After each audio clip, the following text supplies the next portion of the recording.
Wood.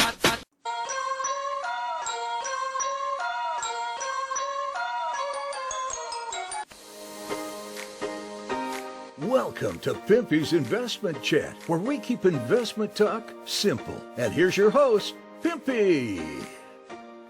What is going on out there, peeps? All right, long time no hear. Look, I'm going through my group, and they're talking about the Iraqi Dinar, and everybody's going, wow, what happened? February came and went, and as usual, the gurus have lied to you. Nothing's changed, but there is some great news out there, so not everything is all despair. Let's go ahead and get into this. I just want to give everybody a quick reminder. You can go over to Pimpy's News Network. Everybody has access to the videos that are on the website. Before we get started, do me a favor, hit the thumbs up button.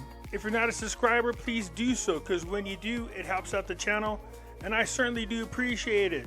Anyways, over on Pimpy's News Network, I'm going to be releasing some videos. After giving it some thought, I'm going to go ahead and do videos, break them up in parts, because it'll be a little bit long, but I'm going to go over all the details of what was actually on Hunter's laptop. So when it's up, I will let you know, but go on over to Pimpy's News Network and make sure you get signed up right away.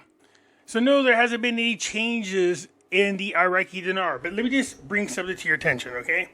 For years now, and I mean years, we have been listening to all the different gurus talk about how great the economy is, how it's growing, how it's getting stronger day by day, and they keep saying these are the big signs that the Iraqi Dinar is going to revalue.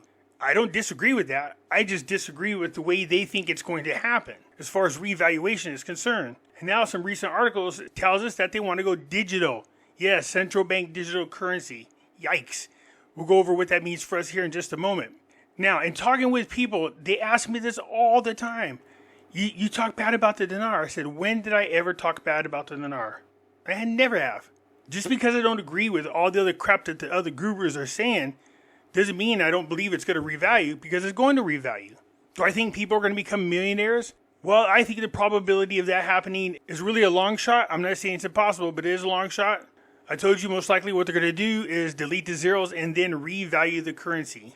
You're not going to be millionaires, but you will at least make some profit depending on how many dinars you have. Which better for you, be Pimpy? Should I buy into the stock or should I buy the Iraqi Dinar? I say it's not up to me to decide, you guys.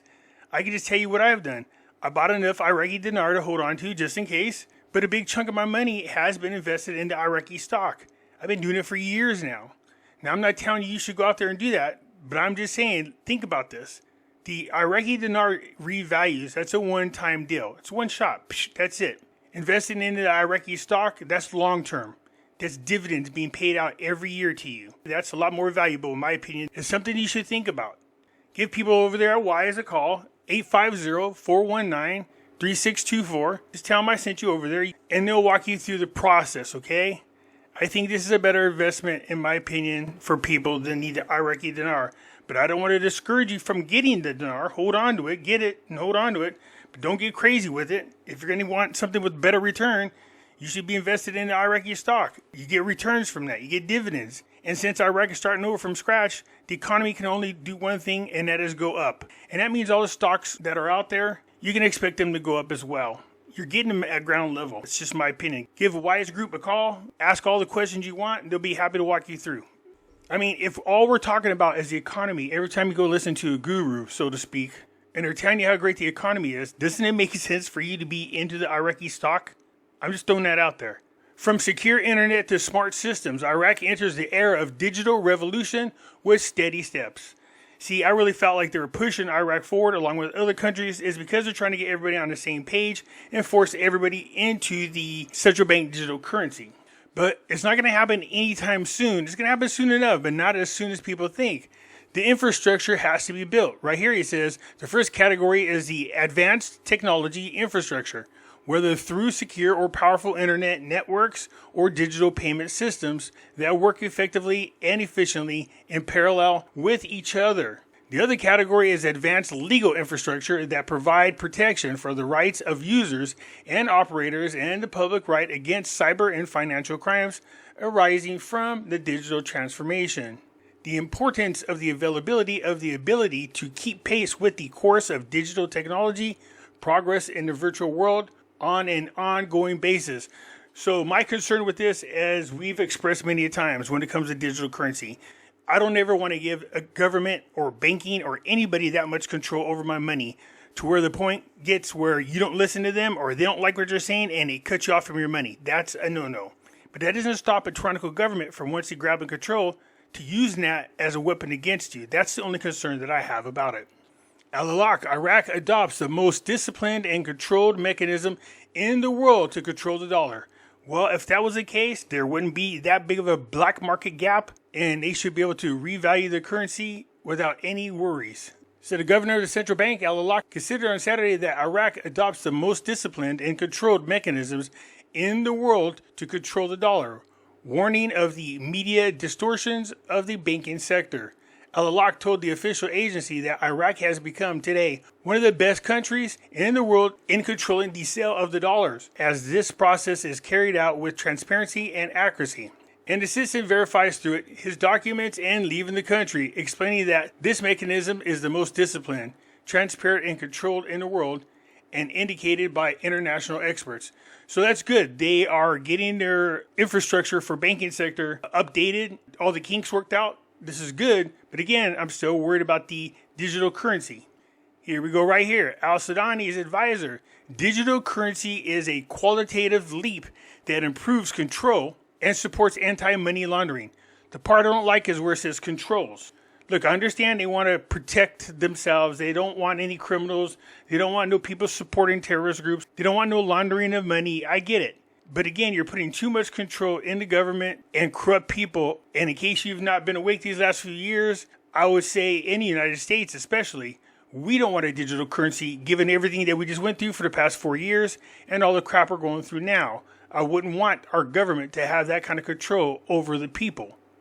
The financial advisor to the Prime Minister, Saleh, praised on Saturday the move of the Central Bank of Iraq towards issuing a digital currency, considering it is a qualitative leap that enhances transparency and control over financial flows, improving control over capital and external transfers, and supports efforts to combat money laundering. But what does that mean for those of us who have the paper IQD? The truth of the matter is they hadn't said one way or another. If they go 100% digital, what you have to pay attention to is, does the digital only work for the people within Iraq? So it makes it okay for people outside of Iraq to hold paper currency. Because if they go 100% digital, then that means we're going to have to give up our IQD. We're going to have to turn it in. Either we have to sell it back or we're going to have to figure out how to get a digital version of it at the current exchange rate. I don't know if that's going to be possible. The odds are they're going to force people to go ahead and sell the Iraqi Dinar. So if they are going digital, think about this. Why waste your time of deleting zeros? Why waste your time anytime soon of changing the exchange rate? You would do that as soon as you've established what the digital currency is. See what I'm saying? Why waste your time doing the same thing over and over? So don't do anything to the currency as it currently stands. And as soon as you're ready and you go digital, then you make the changes necessary to help the Iraqi people. I'm just saying, be aware of that because that's something that's most likely going to happen. So what does that mean for speculators? Well, I mean, it just depends on how they're going to handle this. We're just going to have to wait and see. Anybody out there jumping up and down swearing that they know what's going to happen is full of crap. So, of course, if they go to a digital currency, it means they're going to be able to track all the trends of the people. You'll have no privacy whatsoever. So, of course, it's going to reduce the need to print money frequently, which reduces the costs associated with its production and distribution.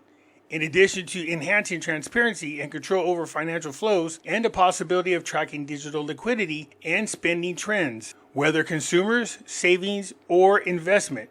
In addition to improving the control of capital and external transfers and supporting anti-money laundering efforts.